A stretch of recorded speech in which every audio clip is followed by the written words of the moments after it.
ตุ้มรุ่งอาวุธงุนเตียงปัจจัยกเตะเตียงขบัดคือเมียนมาจอบของพลทุนสีห้องในห้อยได้เชียกลากอคนขมายจำนวนไม่ได้เติบแต่หลังเชิงมงคลมันตายบริยะจงท้อยคืนทัศทุนสีห้องกดฟังรอเมนเทนบุกร่วมเตียงกาประกวดมือนิติดได้กลากอมารอกมันในเติบแต่ยกชนะไอมซิตี้ห้อยสลับแต่มาปะจมวยหนึ่งทุนสีห้องคือสเปย์แต่ดองไอจังดังการประกวดในทุนสีห้องกดออกนะตุสนาที่ชนะ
โอ้ยมาสู้นะมาเฮ้มาบวกมาต้องการ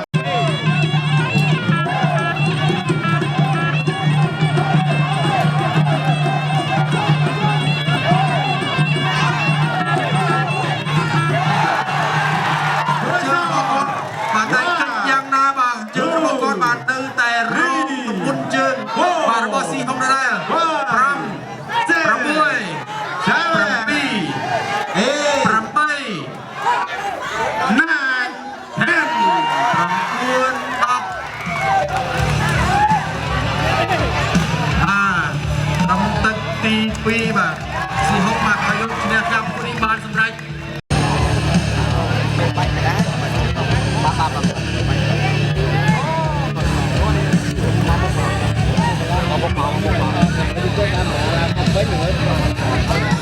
บานุชได้ใจจุ่มเนียนังคลายเชียร์มาจากสายกระวัดตุ้งมุน60 กิโลกรัมระเบิดแกนสมบานตะเล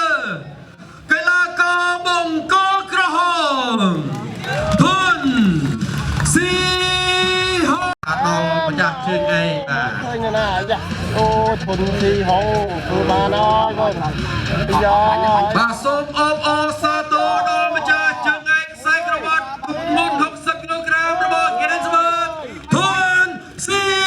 หง